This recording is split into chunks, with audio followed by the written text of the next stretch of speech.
आज हम पढ़ने वाले हैं NCERT geography class 9th chapter number 5 प्राकृतिक वनस्पति तथा वन्य प्राणी। तो आइए शुरू करते हैं। क्या आपने कभी अपने स्कूल, घर या आसपास के मैदानों में भांति भांति के वृक्ष, झाड़ियाँ, घास तथा पक्षियों को देखा है? क्या वह एक ही प्रकार के हैं या अलग अलग तरह के हैं? भारत एक विशाल देश है, अतः इसमें आप अनेक प्रकार की जैव रूपों की कल्पना कर सकते हैं। हमारा देश भारत विश्व के मुख्य 12 जैव विविधता वाले देशों में से एक है। लगभग 47,000 विभिन्न जातियों के पौधे पाए जाने के कारण यह देश विश्व में 10वें स्थान पर और एशिया के देशों में चौथे स्थान पर है। भारत में लगभग 15,000 फूलों के पौधे हैं, जो कि विश्व में फूलों के पौधों का 6% है। इस देश में बहुत से बिना फूलों के पौधे हैं, जैसे कि फर्न, शैवाल, एलेगी तथा कवक फंजाई भी पाए जाते हैं। भारत में लगभग 90,000 जातियों के जानवर तथा विभिन्न प्रकार की मछलियाँ, ताजे तथा समुद्री पानी की पाई जाती हैं। प्राकृतिक वनस्पति का अर्थ है कि वनस्पति का वह भाग जो कि मनुष्य की सहायता के बिना अपने आप पैदा होता है और लंबे समय तक उस पर मानवीय प्रभाव नहीं पड़ता। इसे अक्षत वनस्पति कहते हैं। अतः विभिन्न प्रकार की कृषिगत फसलें, फल और बागान वनस्पति का भाग तो है, परंतु प्राकृतिक वनस्पति नहीं है। वनस्पति जगत शब्द का अर्थ किसी विशेष क्षेत्र में किसी समय में पौधों की उत्पत्ति से है। इस तरह प्राणी जगत जानवरों के विषय में बतलाता है। वनस्पति तथा वन्य प्राणियों में इतनी विविधता निम्नलिखित कारणों से है।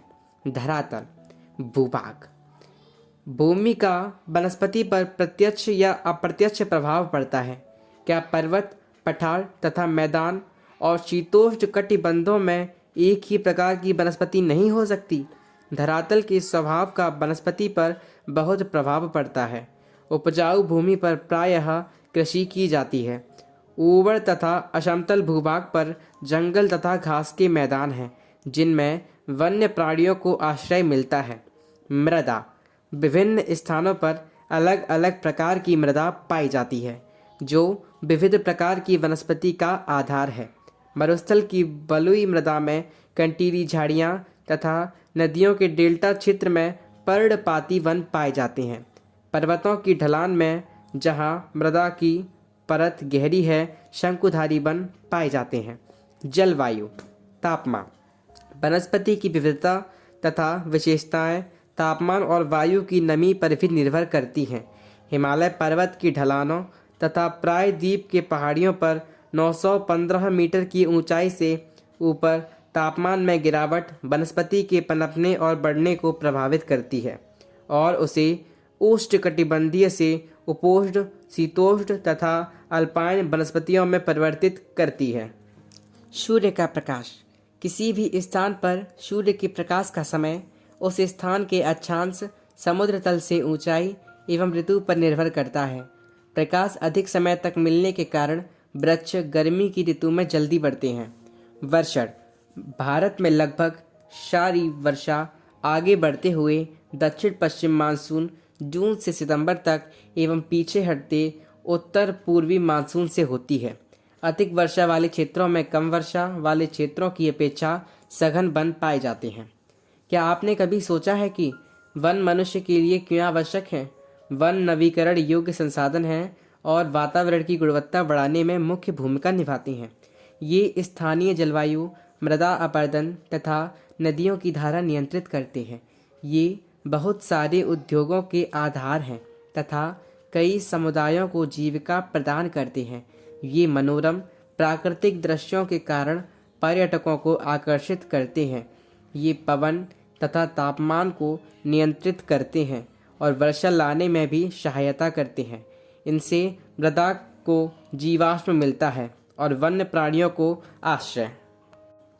भारतीय प्राकृतिक वनस्पति में कई कारणों से बहुत बदलाव आया है, जैसे कि कृषि के लिए अधिक क्षेत्र की मांग, उद्योगों का विकास, शहरीकरण की परियोजनाएं और पशुओं के लिए चारे की व्यवस्था के कारण वन्य क्षेत्र कम हो रहा है।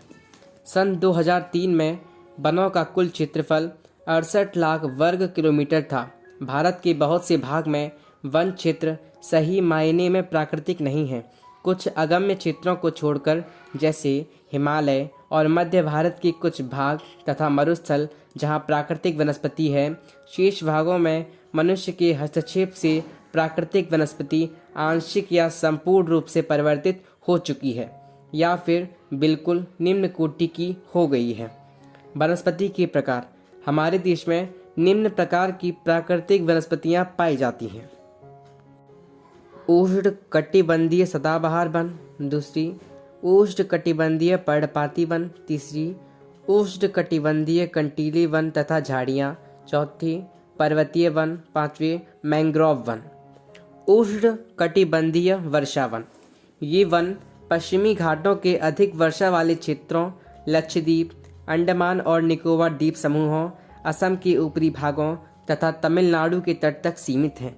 ये उन क्षेत्रों में भली भांति विकसित हैं जहां 200 सेंटीमीटर से अधिक वर्षा के साथ एक थोड़े समय के लिए शुष्क ऋतु पाई जाती है। इन वनों में वृक्ष 60 मीटर या इससे अधिक ऊंचाई तक पहुंचते हैं। चूंकि ये क्षेत्र वर्ष भर गर्म तथा आर्द्र रहते हैं, अतः यहाँ हर प्रकार की वनस्पति, वृक्ष, झाड़ियाँ व लताएँ उगती हैं और वनों में इनकी विभिन्न ऊंचाइयों से कई स्तर देखने को मिलते हैं। वृक्षों में पतझड़ होने का कोई निश्चित समय नहीं होता, अतः यह वन साल भर हरे भरे लगते हैं।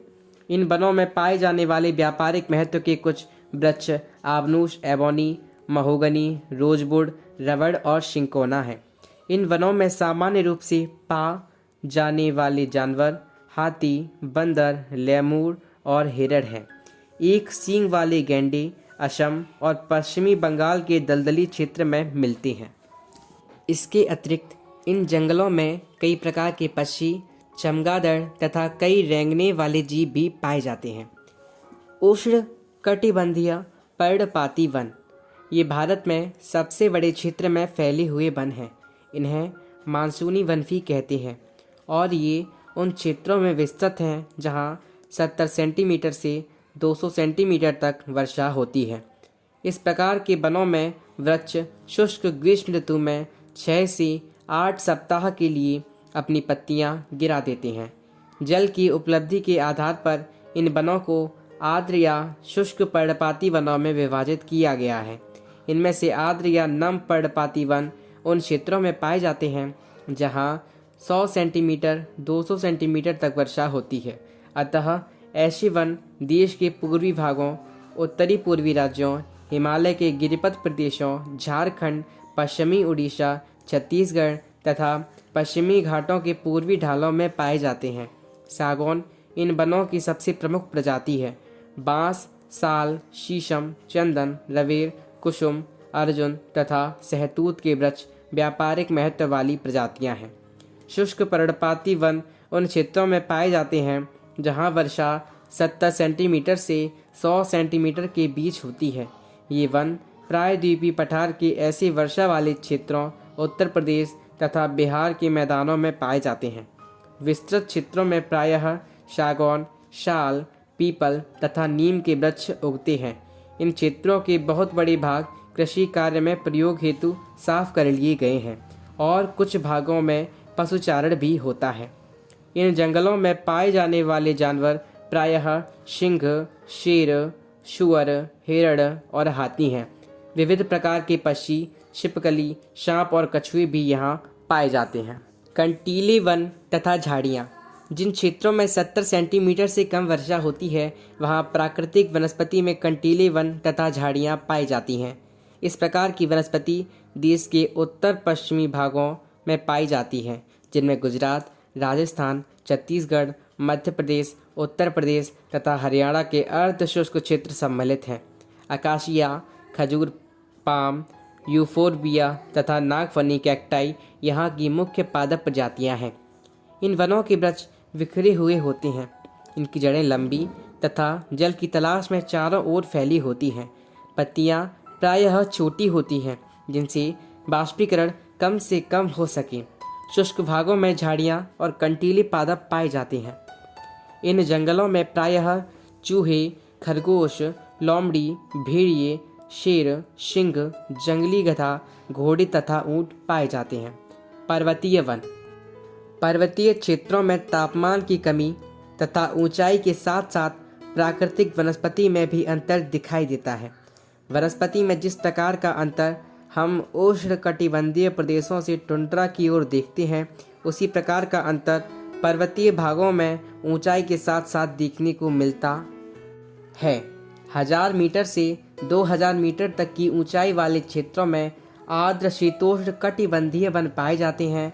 इनमें चौड़ी पत्ती वाले ओक तथा चेस्टनट जैसे वृक्षों की प्रधानता होती है। 1500 से 3000 मीटर की ऊंचाई के बीच शंकुधारी वृक्ष जैसे चीड़, पाइन, देवदार, सिल्वर फर, स्प्रूस, सीडर आदि पाए जाते हैं। ये वन प्रायः हिमालय की दक्षिणी ढलानों, दक्षिण और उत्तर पूर्व भारत के अधिक ऊंचाई वाले भागों में पाए जाते हैं। अधिक ऊंचाई पर प्रायः शीतोष्ण कटिबंधीय घास के मैदान पाए जाते हैं। प्रायः 3600 मीटर से अधिक ऊंचाई पर शीतोष्ण कटिबंधीय वनों तथा घास के मैदानों का स्थान अल्पाइन वनस्पति ले लेती है। सिल्वर फर, जूनिपर, पाइन व बर्च इन वनों के मुख्य वृक्ष हैं। जैसे जैसे हिमरेखा के निकट पहुंचते हैं, इन वृक्षों के आकार छोटे होते जाते हैं। अंततः झाड़ियों के रूप के बाद वे अल्पाइन घास के मैदानों में विलीन हो जाते हैं। इनका उपयोग गुज्जर तथा बक्करवाल जैसी घुमक्कड़ जातियों द्वारा पशुचारण के लिए किया जाता है। अधिक ऊंचाई वाले भागों में मांस, लिचन घास, टुंड्रा वनस्पति का एक भाग है। इन वनों में प्रायः कश्मीरी महामृग, चित्रा हिरण, जंगली भेड़, खरगोश, तिब्बतीय बारहसिंगा, याक, हिम, तेंदुआ, गिलहरी, रीछ, आइबैक्स, कहीं कहीं लाल पांडा, घने बालों वाली भेड़ तथा बकरियां भी पाई जाती हैं। Mangrove one. यह वनस्पति तटवर्तीय क्षेत्रों में जहां ज्वारा भाट आते हैं की सबसे महत्वपूर्ण वनस्पति है। मिट्टी और बालू इन तटों पर एकत्रित हो जाती है। घनी मैंग्रोव एक प्रकार की वनस्पति है जिसमें पौधों की जड़ें पानी में डूबी रहती हैं। गंगा, ब्रह्मपुत्र, महानदी, गोदावरी, कृष्णा तथा कावेरी नदियों के डेल्टा भाग में यह वनस्पति मिलती है। गंगा ब्रह्मपुत्र डेल्टा में सुंदरी वृक्ष पाए जाते हैं जिनसे मजबूत लकड़ी प्राप्त होती है। नारियल, ताड़, क्योड़ा व एंगोर के वृक्ष भी इन भागों में पाए जाते हैं। इस क्षेत्र का रॉयल बंगाल टाइगर प्रसिद्ध जानवर है। इसके अतिरिक्त कछुए, मगरमच्छ, घड़ियाल एवं कई प्रकार के सांप भी इन जंगलों में मिलते हैं। वन्य प्राणी। वनस्पति की भांति ही भारत विभिन्न प्रकार की प्राणी संपत्ति में भी धनी है। यहाँ जीवों की लगभग 90,000 प्रजातियाँ मिलती हैं। देश में लगभग 2000 से अधिक पक्षियों की प्रजातियाँ पाई जाती हैं। यह कुल विश्व का 13% है। यहाँ मछलियों की 2540 प्रजातियाँ हैं जो विश्व की लगभग 12% है। भारत में विश्व के 5 से 8% तक उभयचरी सरीसृप तथा स्तनधारी जानवर भी पाए जाते हैं। स्तनधारी जानवरों में हाथी सबसे अधिक महत्वपूर्ण है। ये असम, कर्नाटक और केरल के उष्ण तथा आर्द्र वनों में पाए जाते हैं। एक सींग वाले गैंडे अन्य जानवर हैं जो पश्चिमी बंगाल तथा असम के दलदली क्षेत्रों में रहते हैं। कच्छ के रण तथा थार मरुस्थल में क्रमशः जंगली गधे तथा ऊंट रहते हैं। भारतीय भैंसा, नीलगाय, चौ, सिंघा, छोटा मृग, गैजल तथा विभिन्न प्रजातियों वाले हिरण आदि कुछ अन्य जानवर हैं जो भारत में पाए जाते हैं। यहाँ बंदरों की भी अनेक प्रजातियाँ पाई जाती हैं। भारत विश्व का अकेला ऐसा देश है जहाँ शेर तथा बाघ दोनों पाए जाते हैं। भारतीय शेरों का प्राकृतिक वास स्थल गुजरात के गिर जंगल है। बाघ मध्य प्रदेश तथा झारखंड के वनों, पश्चिमी बंगाल के सुंदरवन तथा हिमालयी क्षेत्रों में पाए जाते हैं। बिल्ली जाति के सदस्यों में तेंदुआ भी है। यह शिकारी जानवरों में मुख्य है। हिमालयी क्षेत्रों में पाए जाने वाले जानवर अपेक्षाकृत कठोर जलवायु को सहन करने वाले होते हैं जो अत्यधिक ठंड में भी जीवित रहते हैं। लद्दाख की बर्फीली ऊंचाइयों में याक पाए जाते हैं, जो गुच्छेदार सींगों वाला बैल जैसा जीव है जिसका भार लगभग 1 टन होता है। तिब्बतीय 12 सिंगा, भारल, नीली भेड़, जंगली भेड़ तथा कियांग तिब्बती जंगली गधे भी यहाँ पाए जाते हैं। कहीं कहीं लाल पांडा भी कुछ भागों में मिलते हैं। नदियों, झीलों तथा समुद्री क्षेत्रों में कछुए, मगरमच्छ और घड़ियाल पाए जाते हैं। घड़ियाल मगरमच्छ की प्रजाति का एक ऐसा प्रतिनिधि है जो विश्व में केवल भारत में पाया जाता है। भारत में अनेक रंग बिरंगे पक्षी पाए जाते हैं। मोर, बत्तख, तोता, मैना, सारस तथा कबूतर आदि कुछ पक्षी प्रजातियां हैं जो देश के वनों तथा आर्द्र क्षेत्रों में रहती हैं। हमने अपनी फसलें जैव विविध पर्यावरण से चुनी हैं, यानी खाने योग्य पौधों के निचय से। हमने बहुत से औषधि पादपों का प्रयोग कर उनका चुनाव किया है। दूध देने वाले पशु भी प्रकृति द्वारा दिए बहुत सारे जानवरों में से चुने गए हैं। जानवर हमें बोझा ढोने, कृषि कार्य तथा यातायात के साधन के रूप में मदद करते हैं। इनसे मांस एवं अंडे भी प्राप्त होते हैं। मछली से पौष्टिक आहार मिलता है। बहुत से कीड़े मकोड़े फसलों, फलों और वृक्षों के परागण में मदद करते हैं और हानिकारक कीड़ों पर जैविक नियंत्रण रखते हैं। प्रत्येक प्रजाति का पारिस्थितिक तंत्र में योगदान है, अतः इनका संरक्षण अनिवार्य है। जैसा पहले बताया गया है कि मनुष्यों द्वारा पादपों और जीवों के अत्यधिक उपयोग के कारण पारिस्थितिक यह तंत्र असंतुलित हो गया है। लगभग 1300 पादप प्रजातियां संकट में हैं तथा 20 प्रजातियां विनष्ट हो चुकी हैं। काफ़ी वन्य जीवन प्रजातियां भी संकट में हैं और कुछ विनष्ट हो चुकी हैं। पारिस्थितिकी तंत्र की असंतुलन का मुख्य कारण लालची व्यापारियों का अपने व्यवसाय के लिए अत्यधिक शिकार करना है। रासायनिक और औद्योगिक अपशिष्ट तथा तेजाबी जमाव के कारण प्रदूषण, विदेशी प्रजातियों का प्रवेश, कृषि तथा निवास के लिए वनों की अंधाधुंध कटाई पारिस्थितिक तंत्र के असंतुलन का कारण है। अपने देश की पादप और जीव संपत्ति की सुरक्षा के लिए सरकार ने कई कदम उठाए हैं। पहला, देश में 18 जीव मंडल निचय आरक्षित क्षेत्र स्थापित किए गए हैं। इनमें से 10 सुंदरबन, नंदा देवी, मन्नार की खाड़ी, नीलगिरी, नाकरेक, ग्रेट निकोबार, मानस, शिमलीपाल, पंचमढ़ी और अचनकमर अमरकंटक की गणना विश्व के जीव मंडल निचय में की गई है। दूसरा, सन 1992 से सरकार द्वारा पादप उद्यानों को वित्तीय तथा तकनीकी सहायता देने की योजना बनाई गई है। तीसरा, शेर संरक्षण, गैंडा संरक्षण, भारतीय भैंसा संरक्षण तथा पारिस्थितिक तंत्र के संतुलन के लिए कई योजनाएं बनाई गई हैं। 103 नेशनल पार्क, 535 वन्य प्राणी अभय वन और कई चिड़ियाघर राष्ट्र की पादप और जीव संपत्ति की रक्षा के लिए बनाए गए हैं। हम सभी को अपनी अतिजीवता के लिए प्राकृतिक पारिस्थितिक तंत्र के महत्व को समझना चाहिए। यह तब संभव है जब प्राकृतिक पर्यावरण का अंध विनाश तत्काल समाप्त कर दिया जाए। क्या आप जानते हैं, वह वनस्पति जो कि मूल रूप से भारतीय है उसे देशज कहते हैं, लेकिन जो पौधे भारत के बाहर से आए हैं उन्हें विदेशज पौधे कहते हैं। India state of forest report 2011 के अनुसार भारत में वनों का कुल क्षेत्रफल भारत के क्षेत्रफल का 21.05% है। औषधीय पादप, भारत प्राचीन समय से अपनी मसालों तथा जड़ी बूटियों के लिए विख्यात रहा है।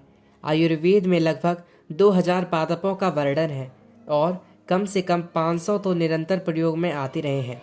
विश्व संरक्षण संघ ने लाल सूची के अंतर्गत 352 पादपों की गणना की है, जिसमें से 52 पादप अति संकटग्रस्त हैं और 49 पादपों को विनष्ट होने का खतरा है। भारत में प्रायः औषधि के लिए प्रयोग होने वाले कुछ निम्नलिखित पादप हैं। सर्पगंधा, यह रक्तचाप के निदान के लिए प्रयोग होता है और केवल भारत में ही पाया जाता है।